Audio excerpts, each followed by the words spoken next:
Have you ever wondered if your dreams meant anything? I always thought maybe my dreams did mean something. I mean, Joseph's dreams in the Bible, they foretold of his time in Egypt and his prominence that he would rule over his brothers. And Nebuchadnezzar's dream, they foretold of all the kingdoms on the earth that would transpire, and they prophesied the eventual stone that grows so big that it will be the kingdom of God. So here is my indulgent time to discuss with a new friend of mine. His name is Nixon, and he interprets dreams. So I think I got fascinated by this topic because I had a dream once where, as many of my friends know, I've been trying to cut coffee, which has been like the hardest struggle of my life. So in my dream, I opened a typical instant packet of coffee and I was about to drink it, but all the powder spilled all over the floor. And my friend, Mr. E, appeared and just said hello, strangely, and the dream ended. So my friend, Mr. E, I hadn't seen in 5 years, right? I always considered him to be a very disciplined and spiritual person. So the dream ends. I wake up the next morning. I'm like, what is this about? But then I go to a museum that I don't really frequent a lot, right? And that next day after the dream, I see Mr. E and his fiance, who I met like twice in my life. So this was super strange, and I just felt like God had a great sense of humor, because quitting coffee was not a fun thing for me, and it's still not fun. And that day I wasn't having my best day, but just this serendipitous encounter, I felt like was God's way of communicating with me and making me cheer up almost. I think in Hebrews 1:1 it says, in the past God spoke to our forefathers through the prophets and at many times and in various ways. And I always felt that outside of the Bible, God kind of talked to me in random serendipitous encounters and situations like these. So yeah, I welcome you to this session with Nixon, and I hope you enjoy this video. Hi guys, tomorrow I'm going to interview my friend Kyle at his new therapy practice. I want to briefly explain why I want to interview him. I met Kyle for a second time at a family function. I know his wife Shanann. Shanann kind of reintroduced me to him, and she said that he interprets dreams. And I kind of took it as a joke, and offhandedly I was like, oh yeah, I've had this reoccurring dream. I am back in my middle school, right? And my middle school has all these hallways to get between classes, right? And in my middle school, in my dream, all the hallways are flooded. So to get from one class to the other, I have to like swim like crazy. And I swim and swim and swim, but I can't seem to get to my next class. And without missing a beat, Kyle, he says middle school represents your first successes in life, whether they be academic or whatnot. And the fact that you're swimming but you can't get to your destination means that you feel stuck in life, and you can't move on, you know, into your life until you've accomplished a certain goal you set for yourself. And at that family function, I felt like Kyle just understood me, maybe better than my closest friends, because I always felt like I put, you know, relationships, maybe taking care of my dog, self-care, all these things in the back burner. Like today I'm wearing like 2 different socks, and like that habit I haven't been able to change. Yeah, I put all these things on the back burner because I haven't accomplishes one goal. And for him to see that through my dream, I thought was so like evocative, right? So that's kind of why I decided to interview Kyle, and I hope you enjoy my first podcast with him. Hey Kyle, welcome to Kyle Nixon's office. This is my first podcast, so I was just joking that we might have to just mime, sure, and have subtitles, but thank you so much for being so gracious. Your office is lovely. Oh, thank you. Yeah, if you could introduce yourself and what type of psychology you practice, that'd be awesome. Yeah, so my name is Dr. Kyle Nixon. I'm a licensed clinical psychologist. I do individual psychotherapy. I also do psychological assessment. The type of therapy I do is I use kind of two frameworks, two orientations is what we would call it in psychology. Mm-hmm.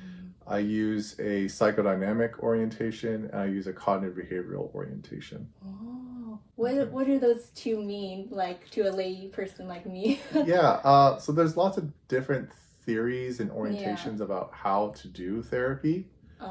Therapy isn't just like one thing. Depending on who you talk to, it could be lots of different things. So psychodynamic psychotherapy is probably considered like the oldest school of psychotherapy. It's the Freudian kind of therapy. Oh, like so your issues are all your parents or something like that? Yeah, like tell me about your mother kind of issues. Yeah. We have a lot of the field actually has advanced a long time since Freud. Gotcha. So Freudian theory at this point is pretty outdated in the psychodynamic world. Oh, I didn't know so that. Specifically, the psychodynamic therapy I do is an objects relations theory and an attachment theory. So I think a lot of people might be a little more familiar with attachment theory. That's kind of the most modern iteration of psychodynamic theory, which is just understanding relationships and how people have relationships with one another. Oh, interesting. Is that like involve like codependency? Like it can, yes. Oh, okay, gotcha. Tug and pull. Oh, okay, interesting. And the second one is the cognitive behavioral therapy. Okay. So I think a lot more people are familiar with that. So cognitive behavioral therapy has been around since like the 80s. Wow. Right now we're kind of in a new wave of cognitive behavioral therapy, which is kind of more mindfulness based therapies. So things like ACT, which is acceptance and commitment therapy, also DBT, which is dialectical behavioral therapy. So a lot of people might be familiar with those terms. But that's based off of cognitive behavioral therapy. Interesting. And cognitive behavioral therapy is simply that you do things because you think about them. Oh. And then, how do you know someone's thinking about something? Well, you watch what they do. That's the behavioral piece. So if you want to know if someone's really genuinely changed their thinking, they will have changed their behavior as well. Oh, interesting. Oh, okay. Oh, wow. Yeah. I've done a little bit of CBT, right? That's what it is, cognitive behavior. Yeah. Behavioral therapy. And I had the therapist gave me a buzzer in each hand, and they vibrated, right? And then I have to like go back in my childhood and remember like the same emotion I'm experiencing as an adult and like resolve it there. Like okay. Is that what you're talking about, or is this like totally different? That actually is probably something different. Okay. I'm not really sure exactly what that therapy is. What did I pay for? It kind of sounds like something called EMDR. Oh, okay. Maybe I got the terms mixed up. Okay. So EMDR is eye movement desensitization therapy or relaxation. Yeah. Which is essentially that most of the time it's eye movement. But that feeling that the buzzers are bouncing back and forth. So people have done different ways to adapt it. Some people use buzzers, and I see. sometimes they go beyond just eye movement. They use like hand movement, things. But the process is the same, where like they're trying to help you kind of go back to like early memories, potentially traumatic memories, and they're kind of wanting you to like re-experience it with your body. So what is your body doing? Go back to that memory. How do you feel your body? And so really kind of merging your memories with your bodily sensations and kind of processing that. Yeah, I remember like all the, like she would constantly ask me like symptoms in my body that were, and I'm like half the time I'm doubting it, but half the time I think it kind of worked like for like what I was experiencing. So that's interesting what you say. I do want to ask, how did you become a psychologist? Like, was there like a moment like, you know, in a kid's life, like I'm gonna help people with their mind problems? You know, I really wish I had more of a like dramatic story, right? And, yeah, like a rag to riches kind of story. Revelatory. Yeah. Unfortunately, no, nothing that exciting. Yeah.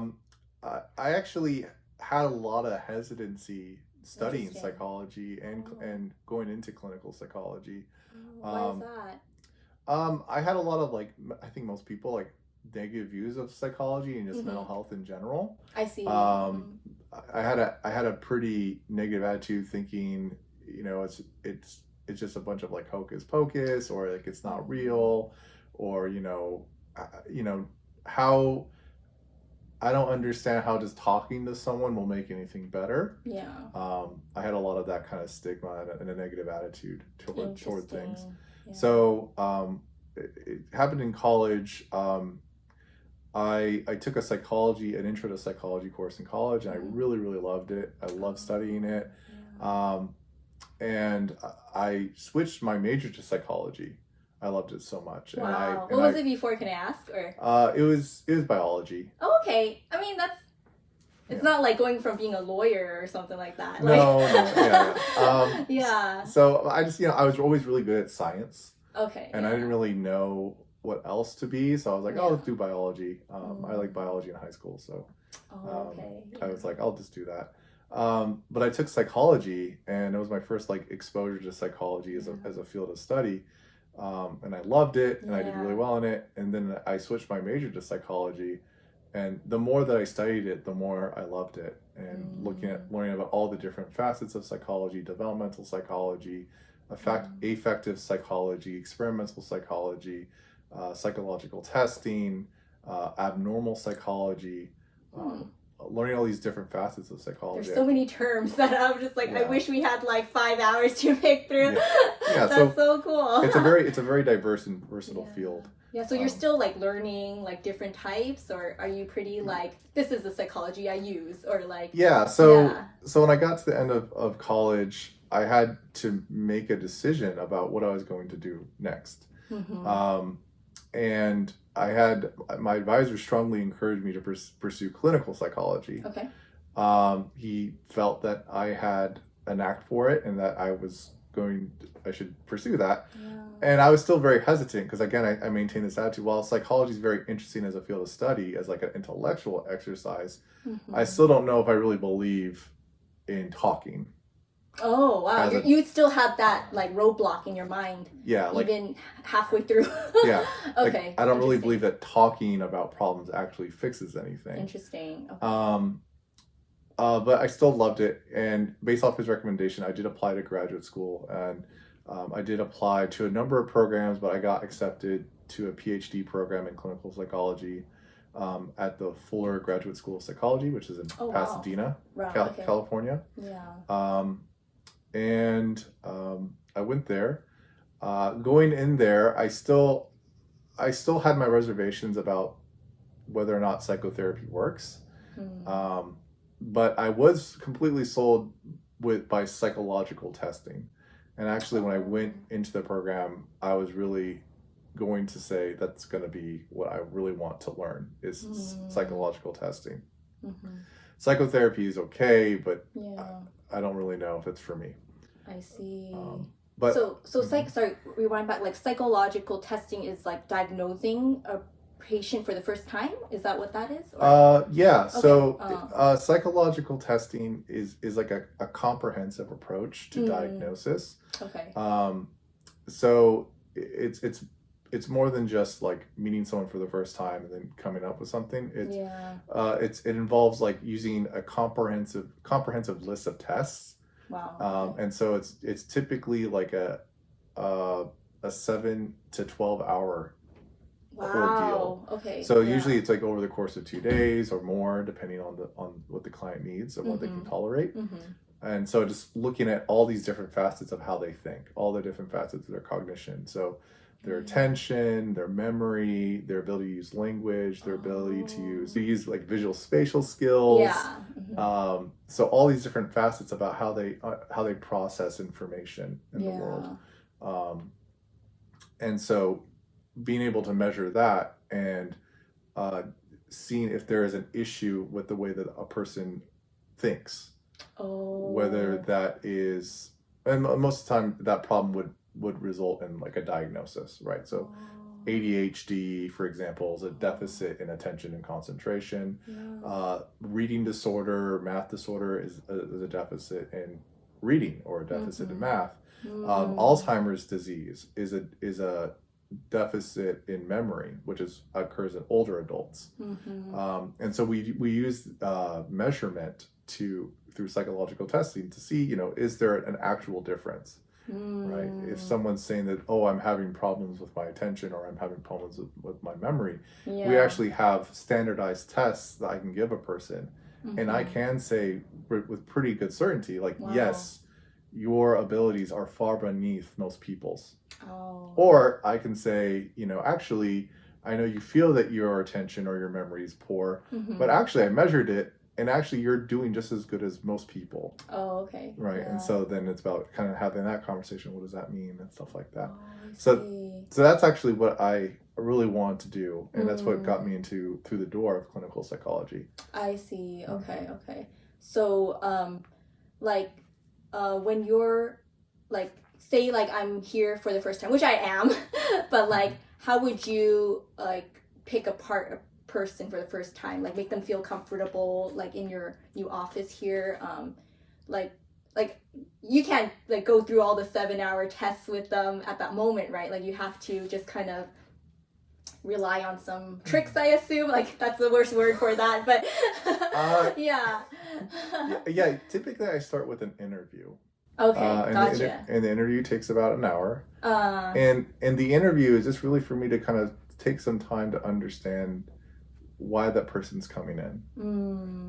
Typically people have a story and say, they didn't wake up that morning and said, I'm going to go see a psychologist today. It's been a long time. There's a story. And so I just spend that first hour to really hear their story. And I think by giving people that space, I mean, it's also part of the process of testing. It also helps me kind of build rapport and a relationship with that patient. That's important, so that they feel at ease, that that they feel like I came to the right place. And it's also a way for me to determine, like, did they come to the right place?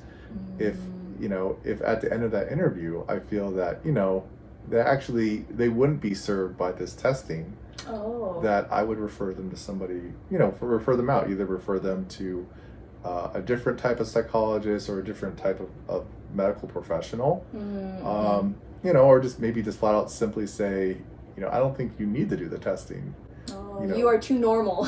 Right. I don't know if I would say that, but because there's usually people have a very good people are reasonable. They have a pretty good reason about why they would come in. They have a budget, and everything. Well, not just a budget, but like they have credible concerns. Like I'm really having this struggle. I'm really having this problem, and that's why I need to do the testing. And so then it's me saying, like, actually I don't know if testing is going to answer that question for you. Like I understand your question, but I just don't think this is going to give you the answer that you're looking for. I see. Okay.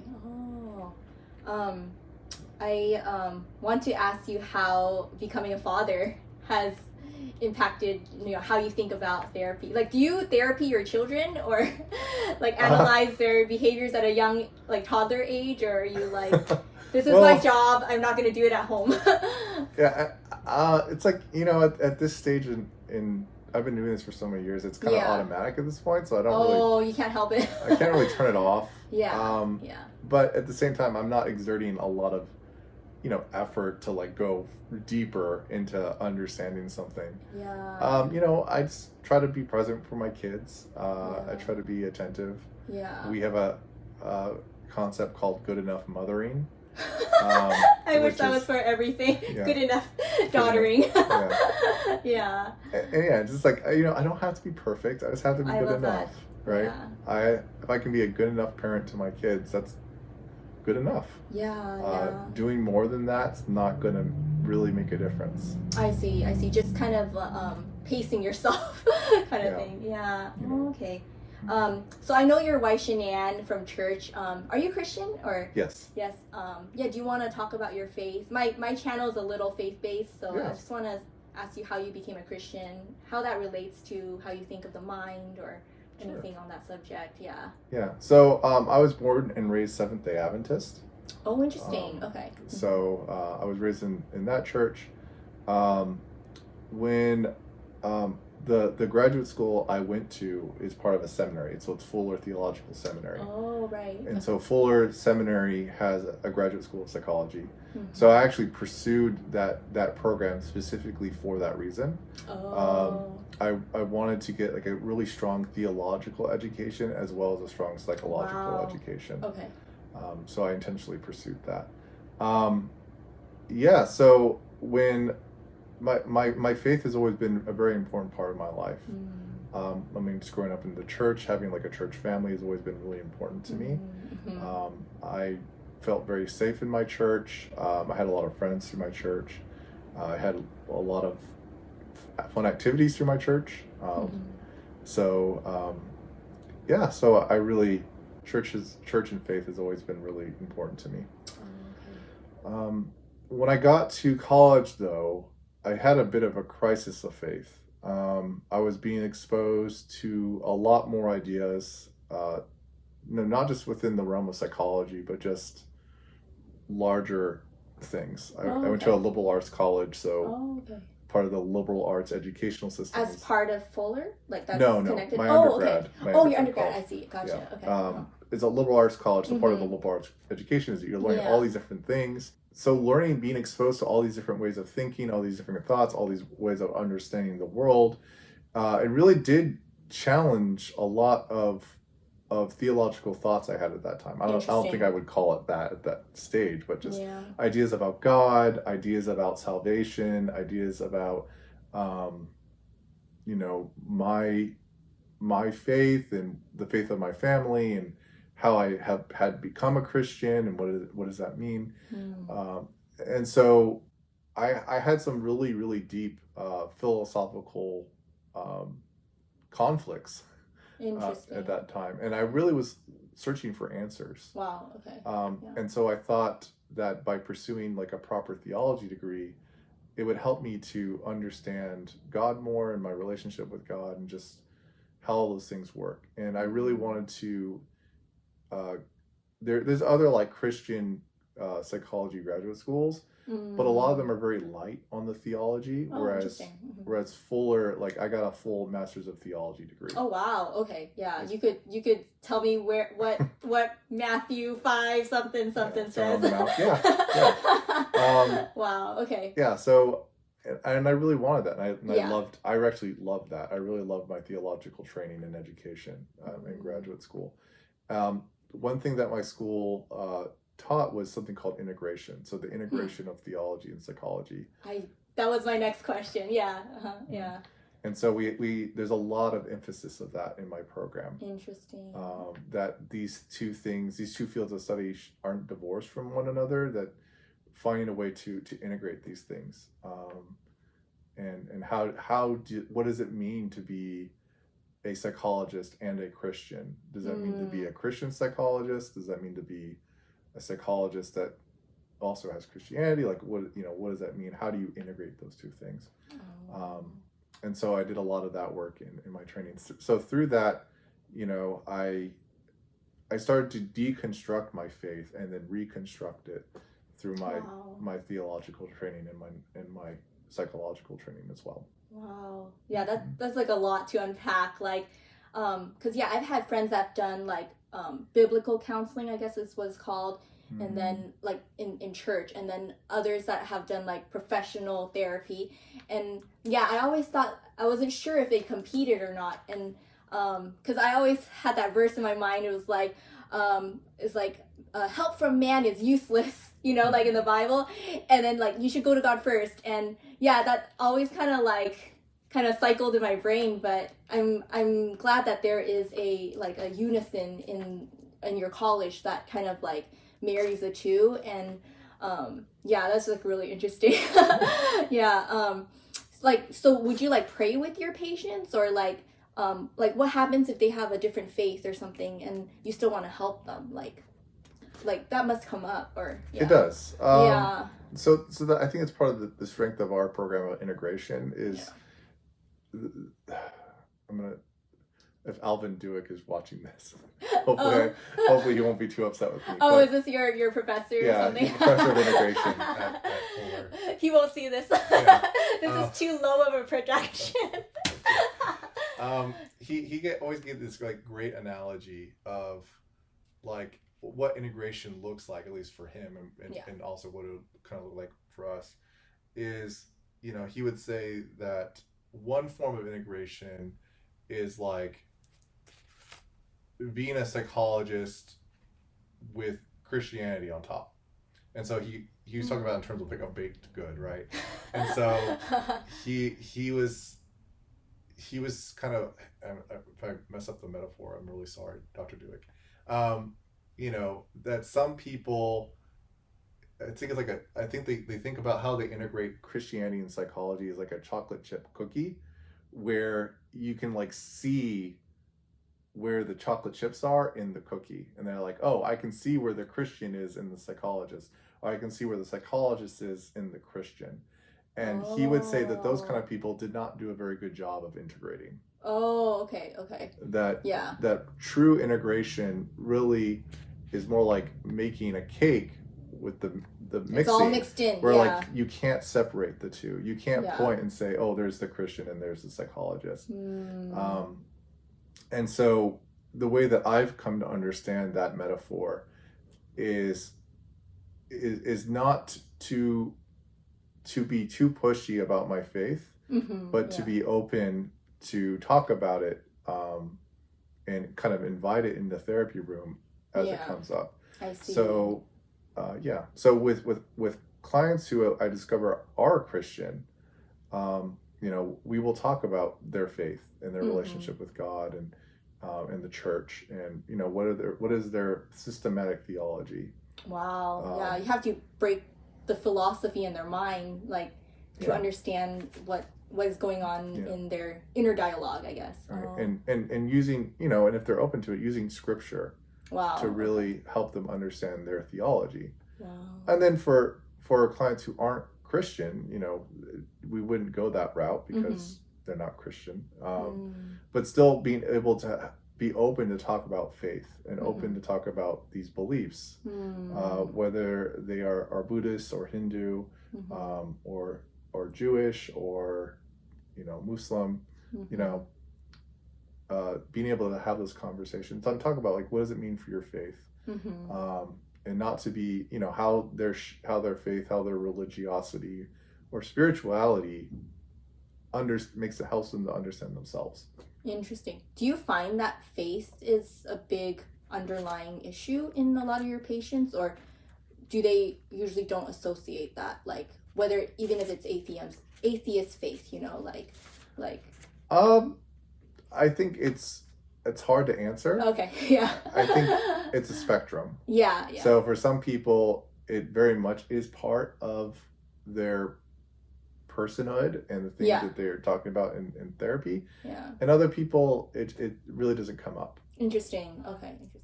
Oh yeah, so how we met for the second time was you actually interpreted my dream. You said that because I was swimming, right, in this middle school, and I was getting nowhere. I had to swim from class to class, and I was getting nowhere. You said I felt stuck in life until I accomplished this one goal. And like at that moment when you told me that, I was like, that is so true. Like, you understand me like completely. I was just wondering, like, do you think dream analysis is biblical? And like, how do you use that in your therapy practice?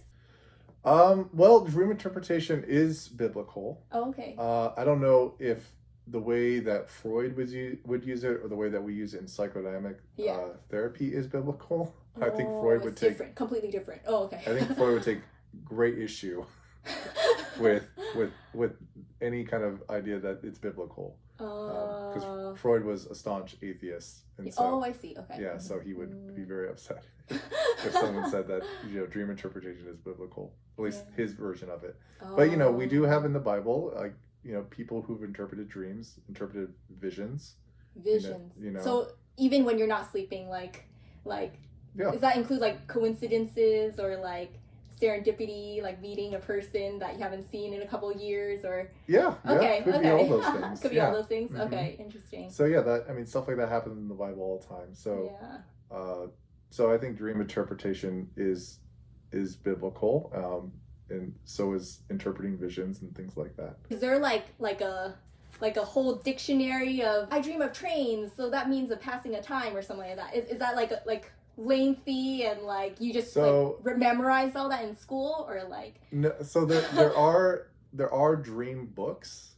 Oh, okay, like legit ones that like a psychologist would study. Okay. Yeah, but it's not. How do I say this? That would not be like part of the course curriculum.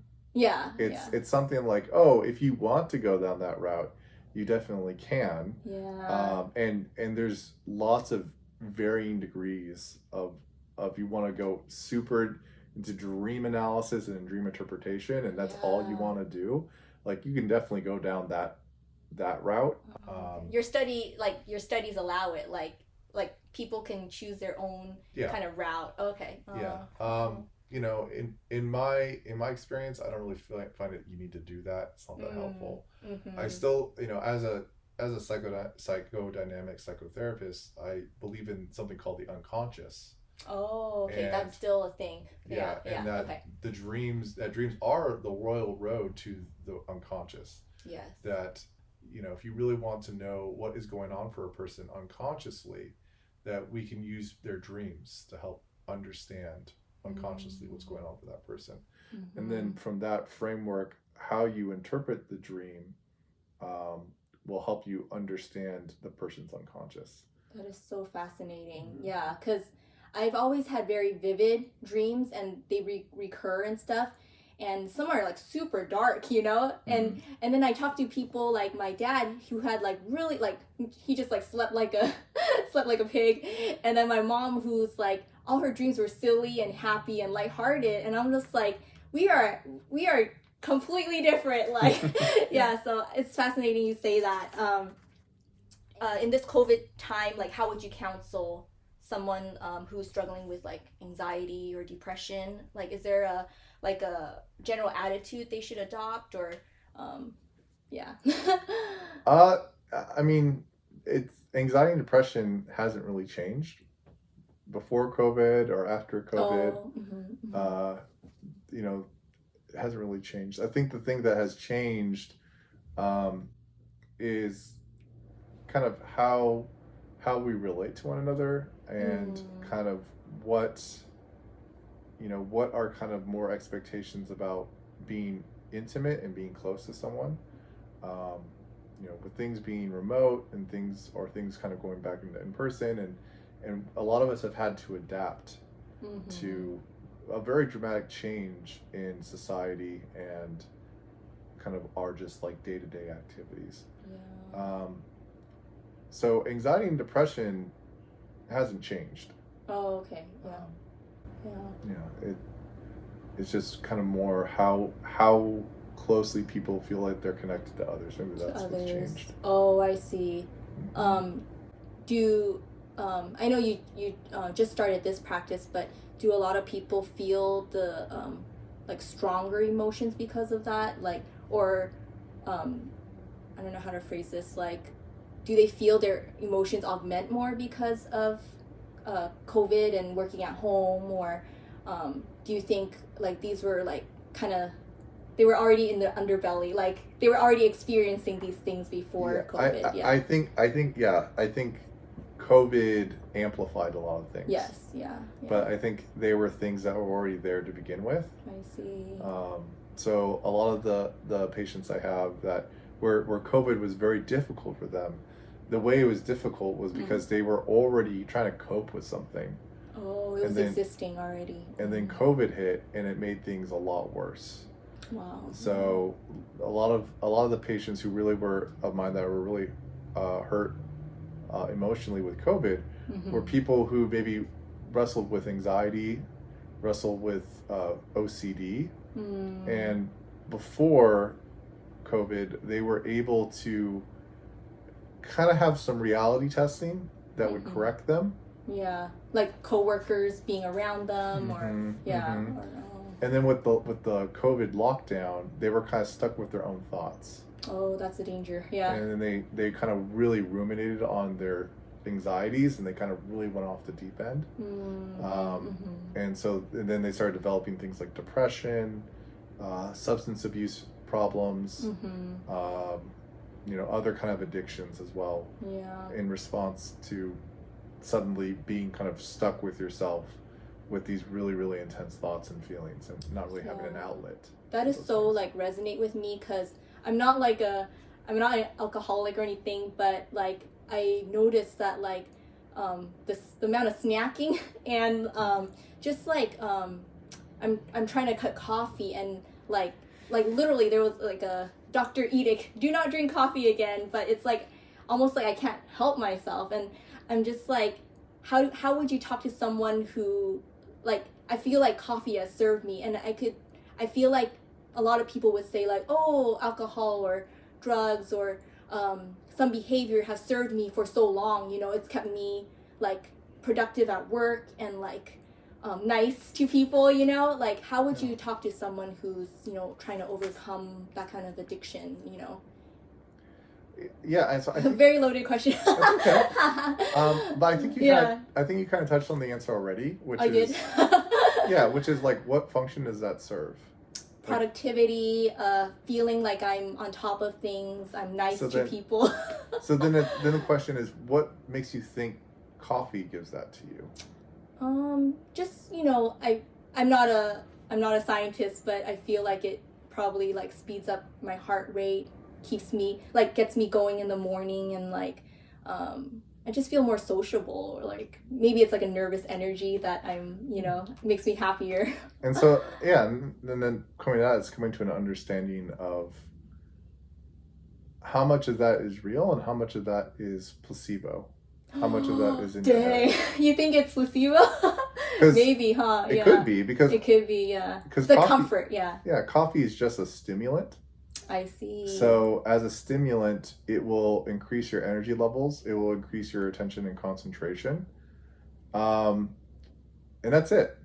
It will also increase your anxiety if you have a lot of anxiety. Yes, I have a lot of anxiety. Yeah, So and that's really all it does. Beyond that, then the question is like, what is your relationship to these other things? Like, what is your relationship to anxiety? What is your relationship to your own social skills, right? Where you don't really have a lot of faith in your social ability, and so you drink this coffee thinking that it's like giving you some kind of liquid courage. Yes. But that's just all in your mind. Whoa. I'm gonna replay this over and over again to understand. That's so crazy. I guess part of it is like that comfort, that placebo, and thanks for that. I'm gonna think about that later. Let's see. Just like a fun side note, do you want to talk about your last name, or? Sure. If you want really? to, yeah. I mean, it's okay. I can edit that out. Yeah. It's yeah. Fine. You are the nephew? No. I am related to President Nixon. Yes. It's a little unclear exactly what the relation is. It's very distant. I believe it's something like Richard Nixon was my grandfather's cousin. Your grandfather's... Oh, okay. Or something like that, or like cousin, or like but second this is cousin. not clear? I'm surprised it's not we have all this like 23andMe and charting and all that stuff. Like, I mean, I haven't really pursued it that much. oh, I guess I could. I would be so curious if I were you. I could, like, I guess, get genetic tests. I don't even know. I mean, would that require President Nixon's also genetic material? That's true. Yeah, I don't know about that. I don't know. So I just go off based what has been told to me about the family. Like, so. But it's definitely not like you're like a direct nephew or something. No, not that clear. Okay. It's like great grandfather was like a Quaker, and and like their family split, and like Richard Nixon's like family moved out here to Yorba Linda. Interesting. I see the there is a museum, right? Yeah, there's a presidential library. Yeah. So they moved out here to Yorba Linda, but then my line, I guess, stayed in North Carolina. Oh, okay. Which is where. Is that where you were born, or? No, I was born in California. Oh, in California. Oh, okay. So that's where a lot of the Nixons are from, North Carolina, that's like kind of how we're related very distantly. Like we share like a who knows how many great grandparent, but the most direct relationship I've heard is that he's like my grandfather's like cousin or second cousin or something like that. That is so cool. Do people tell you like you kind of look like him or not? Or no. Okay. I don't think I know how he looks like. Yeah, I have to look back at Wikipedia. Yeah. Okay. I don't think there's much resemblance. If like new patients want to find you, do you have like a website or like where are we? Yeah, so I forgot the address. That's okay. So the name of my practice is Nixon Psychological Institute, and so you can find me at nixonpsychologicalinstitute.com. Okay. Also, you can just do nixonpsych.com. That's NixonPSYCH.com. Okay. So that's my website. Okay. We are here in Chino, so 12530. 10th Street, Suite C in Chino, California. Yeah. It's really beautiful. That's how people can find me. Yeah. Awesome. Thank you so much for taking your time. You have a lot of patience, and I'm so glad that you made the time to talk to me. Yeah, thank you, Kay. Thank you for setting this up. Okay, thank you.